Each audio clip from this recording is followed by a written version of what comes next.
अक्सर लगता है ना कि बड़े बदलाव के लिए कोई बड़ी छलांग लगानी पड़ती है। बिल्कुल, ये आम धारणा है। पर ये स्रोत कुछ और कहते हैं। ये बताते हैं कि असली जादू तो रोज की छोटी मतलब लगातार कोशिशों में है।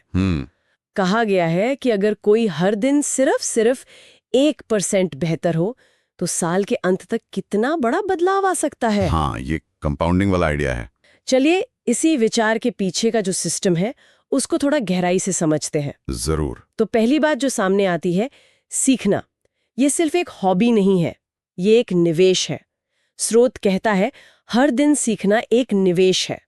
ये सुनने में थोड़ा सा क्या कहते हैं अकेडमिक सा लगता है ना। इसे निवेश क्यों कहा जा रहा है? हाँ, लगता तो है, पर देखिए, जैसे हम पैसे निवेश करते हैं, क्यों? ताकि भविष्य में कुछ लाभ मिले, राइट? वैसे ही जब हम ज्ञान में, सीखने में अपना समय या एफर्ट लगाते हैं तो वो हमारी काबिलियत को बढ़ाता है, हमारी सोच को बेहतर करता है, नए रास्ते खोलता है। स्क्रिप्ट में भी ये बात है कि दुनिया में सबसे सक्सेसफुल लोग वही हैं जो हर दिन खुद को अपग्रेड करते हैं। अच्छा, वो अपग्रेड? हाँ, वो अपग्रेड असल में इसी ज्ञान के निवेश का नतीजा है। ये सिर्फ जानकारी इकट्ठा करना नहीं है, ये अपनी क्षमता बढ़ाना है। सही कहा, सही कहा। तो ये निवेश वाली बात समझ आई, पर इसे करने का सबसे अच्छा तरीका क्या है? क्योंकि स्रोत इस पर भी जोर देते हैं कि कभी कभार जोश में आकर बहुत सारा पढ़ लेना या सीख लेना उससे बेहतर है लगातार थोड़ा थोड़ा सीखना। Consistency is power, not intensity. मतलब रोज 10 मिनट पढ़ना हफ्ते में एक बार 1 घंटा पढ़ने से ज्यादा असरदार है। ये थोड़ा उल्टा नहीं लगता? हाँ, पहली बार सुनने में जरूर लगता है, पर इसके पीछे ना हमारे दिमाग के काम करने का तरीका है। अच्छा। एक्चुअली नियमितता मतलब रोज थोड़ा थोड़ा सीखना जानकारी को ज्यादा गहराई तक ले जाता है और वो एक आदत बन जाती है।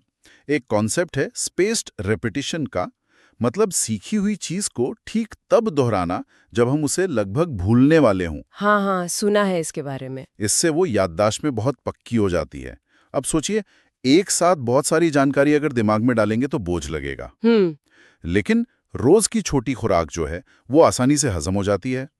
तो वो रोज 10 मिनट वाला उदाहरण बिल्कुल सही बैठता है यहाँ। अच्छा, तो मतलब चाबी निरंतरता में है, इंटेंसिटी में नहीं। बिल्कुल। पर आजकल ध्यान भटकाने वाली चीजें इतनी ज्यादा है, सोशल मीडिया, स्ट्रीमिंग। हाँ, ये तो है। यहीं पर शायद अगला नुक्ता आता है। मनोरंजन की जगह जानकारी को चुनना, इन्फॉर्मेशन एंटरटेनमेंट। मतलब स्क्रॉल करने से अच्छा है कोई किताब पढ़ ली या कुछ सिखाने वाला वीडियो देख लिया। ये कहना बहुत आसान है, करना उतना ही मुश्किल तो है, बिल्कुल है। पर ये ना एक चुनाव का सवाल है कि हम अपना जो सीमित समय है उसे कैसे खर्च करते हैं। देखिए, मनोरंजन भी जरूरी है, दिमाग को फ्रेश करता है। हाँ, वो तो है। लेकिन अगर हम सिर्फ मनोरंजन में ही लगे रहेंगे तो वो जो दिमागी विकास है वो कहीं ना कहीं रुक सा जाता है। जानकारी दिमाग का खाना है, उसे पोषण देती है। तो स्रोत शायद ये इशारा कर रहे हैं कि एक संतुलन बनाना होगा। संतुलन? हाँ, शायद रोज कुछ समय तय करना पड़े जहां हम जानबूझकर मतलब एक्टिवली मनोरंजन की बजाय जानकारी चुने। यही वो अपग्रेड है जिसके बारे में हमने बात की थी। ठीक है, तो हमने सीखा, लगातार सीखा, जानकारी को प्राथमिकता भी दी, पर क्या बस इतना काफी है? शायद नहीं। स्रोत एक तरह का फॉर्मूला देते हैं, लर्न, अप्लाई, रिफ्लेक्ट, रिपीट। यानी सीखें, लागू करें, सोचें और फिर दोहराएं।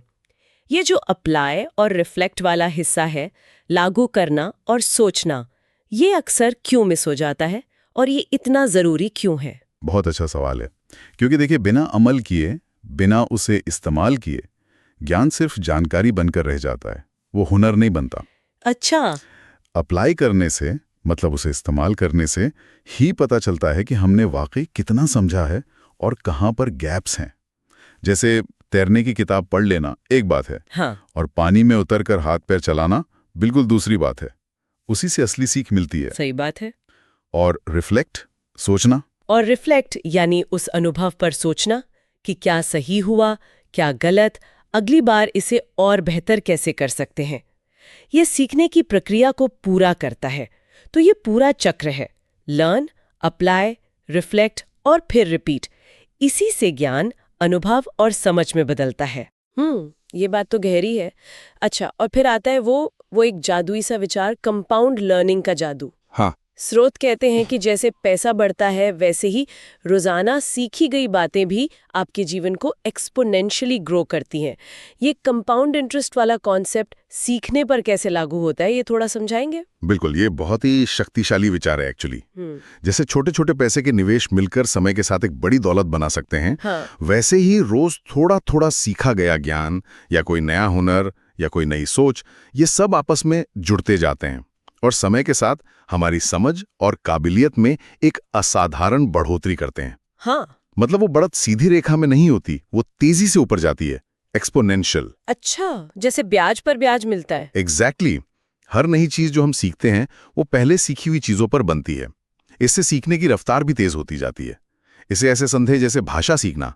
हाँ। शुरू में मुश्किल से शब्द याद होते हैं, फिर छोटे वाक्य बनते हैं। और फिर धीरे धीरे आप ज्यादा जटिल बातें समझने और कहने लगते हैं, और वो भी पहले से कहीं तेज रफ्तार से। यही वो 1% रोज बेहतर होने वाली बात का असली मतलब है। कमाल है। और जैसा स्क्रिप्ट में कहा गया है, growth stops only when learning stops. मतलब विकास तभी रुकता है जब सीखना रुक जाता है। तो कुल मिला के सार ये निकलता है कि रोज सीखना एक बहुत ही स्मार्ट निवेश है और इसमें चाबी है निरंतरता। बिल्कुल। हमें थोड़ा सचेत होकर जानकारी को चुनना होगा, फिर जो सीखा है उसे आजमाना होगा और उस पर सोचना भी होगा। हाँ। और सबसे बड़ी बात शायद ये कि ये छोटी छोटी कोशिशें बेकार नहीं जाती, ये मिलकर एक चक्रवृद्धि असर पैदा करती हैं जो वक्त के साथ हमारी जिंदगी को सचमुच बदल सकता है। एकदम सही कहा। और ये सब जानने के बाद ना एक सवाल मन में आता है, सोचने पे मजबूर करता है। बताइए। कि अगर रोज सीखना वाकई चक्रवृद्धि ब्याज की तरह बढ़ता है, तो आज से शुरू की गई कौन सी एक छोटी सी, मान लीजिए सिर्फ 10-15 मिनट रोज की सीखने की आदत ठीक 1 साल बाद किसी की जिंदगी में सबसे बड़ा सकारात्मक बदलाव ला सकती है? सोचने